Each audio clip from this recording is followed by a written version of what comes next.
ये बात सत्य है कि आपने अभी तक नहीं सुना, ठीक है, लेकिन जब कभी कोई सच्ची बात को सुन लो तो उसको मानना चाहिए, उल्लंघन नहीं करना। क्यों? कि उसमें तुम्हारा ही हित है, और तुम अगर उल्लंघन करते हो तुम्हारा नुकसान हो जाएगा। आप सबके सब लोग शाकाहारी रहो, असुदार नहीं करना, चाहे आदमी का हो, चाहे बच्चे का हो, चाहे बच्ची का हो, चाहे पशु हो, चाहे पंछी हो, चाहे कोई कीड़ा हो, चाहे जल का जीव, चाहे वो थल का हो, उसका आहार नहीं करना। जो चीजें आपके लिए उसने बना करके सब दिए हैं, उन चीजों का सेवन करो, इसकी मलम पट्टी के लिए, इसको निरोगी रखो।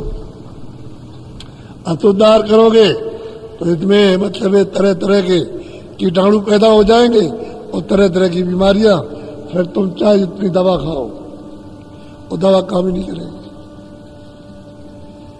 अस्पतालों की अब कमी नहीं है, दवाओं की कमी नहीं है, और भी नई नई दवाएं बनती जाती है, लेकिन लागू एक भी नहीं होती, लाभ नहीं करती, आप फायदा नहीं होता, क्योंकि तुमने असुदार किया। असुदार का यही नहीं, पहले जो डॉक्टरों से पूछो कि जब वो किसी का चीड़-फाड़ करते हैं, मवाद को निकालते हैं, तो कितने बार साबुन लगा करके, और फिर कपड़े से पोंछते फिर साबुन लगाते हैं, फिर कपड़े से पोंछते फिर साबुन लगाते हैं।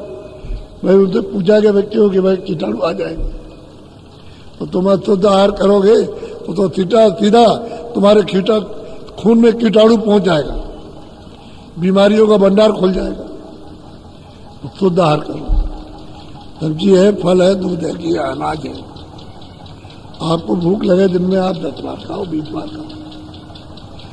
अच्छे जो कपड़े बनाओ, मोटे महीन कपड़े पहनो, अच्छी झोपड़ी हो, अच्छा कोई मकान हो, उसमें आप लोग कोई बड़ा थोड़ी करता।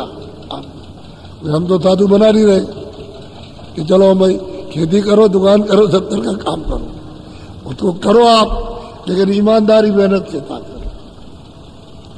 ईमानदारी मेहनत घर में बच्चों से चाहते, बच्चों से कि देखो ईमानदारी मेहनत के साथ रहना, झूठ मत बोलना, चोरी मत करना, झगड़ा मत करना। ये आपस में भाई बहन लड़ जाए तो उनको मना करते हो कि अब मत करना है था, तो झूठ मत बोलना, लड़ना नहीं।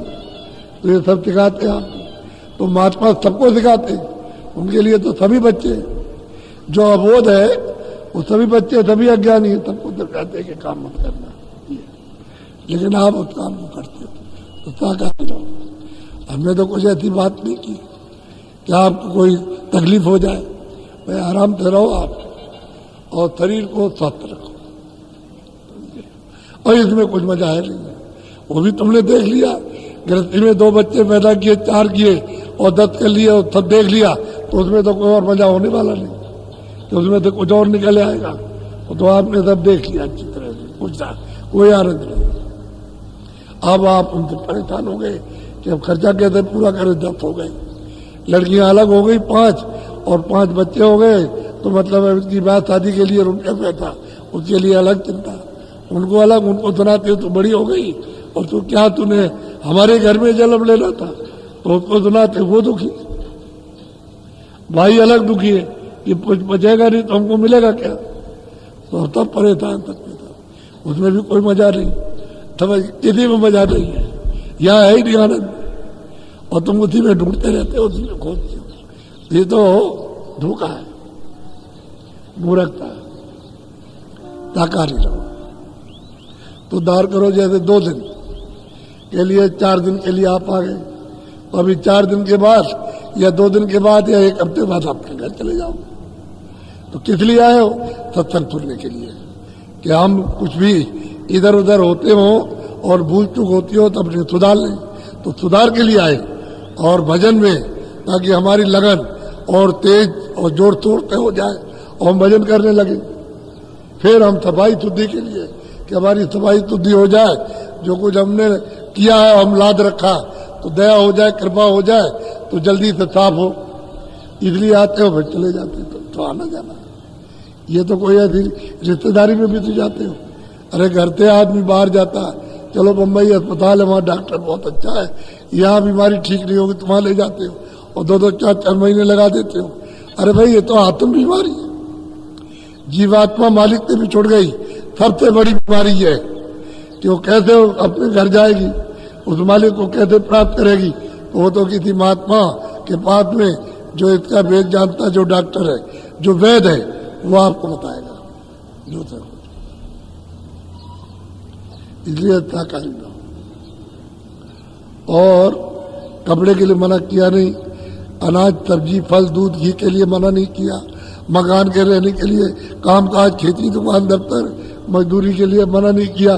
बस यही तो कहा कि सहकारी लेना, और वो तुम्हारे लिए विनाशकारक है, क्योंकि वो तो सब आपको हमने लोगों को अभी समझाया कि तुम सब जातियों के लोग बैठे हो, और गरीब भी हो और अमीर भी हो, पढ़े लिखे ब्राह्मण भी हो, मुसलमान भी हो, ये छोटे।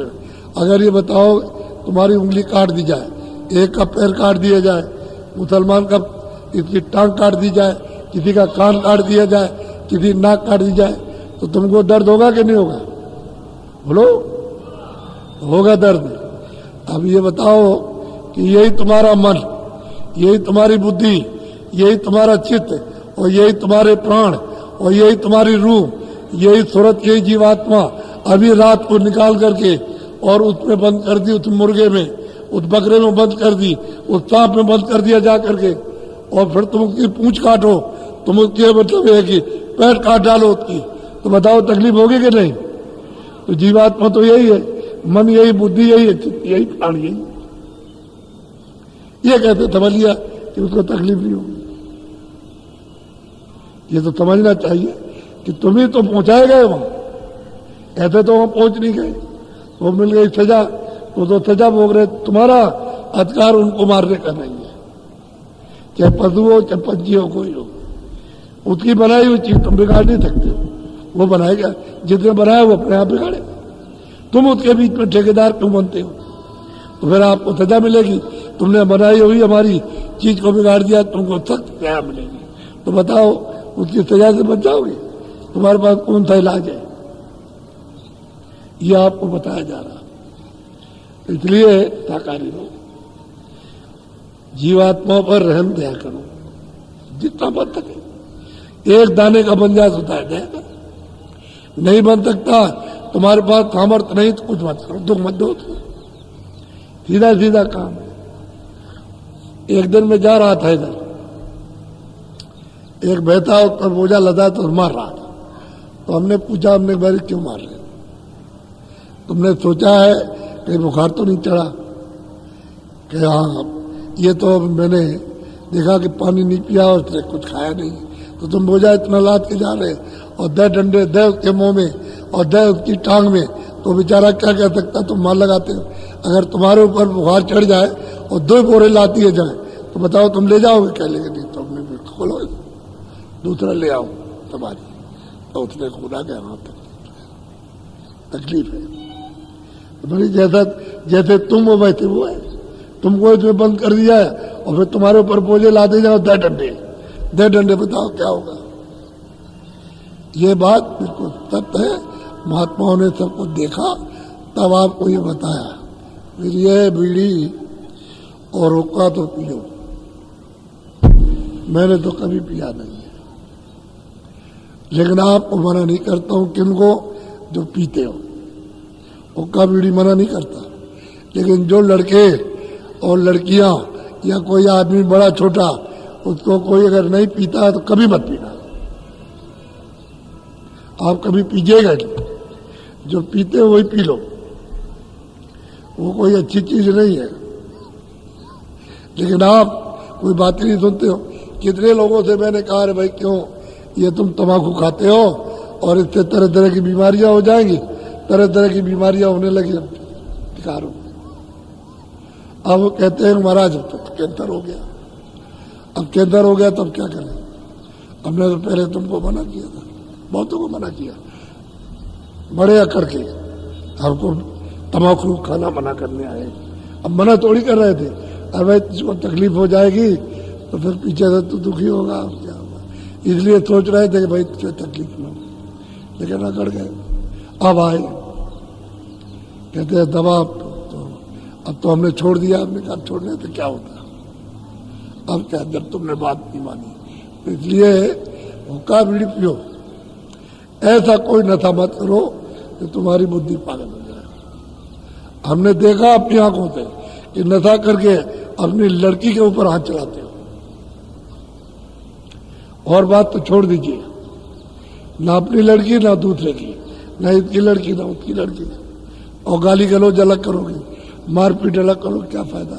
जब तुम्हारी बुद्धि पशु हो गई तो पशु जैसे कुछ नहीं समझते ऐसे आप भी नहीं समझते। ऐसा नशा मत करो, कोई हो मुसलमानों की किताबों में लिखा है कि किसी मुसलमान ने, जो मुसलमान है, उसने एक कतरा शराब की बूंद अगर पी ली है और उसका जिंदा ही जला दिया जाए तो उसके गुनाह माफ नहीं होंगे।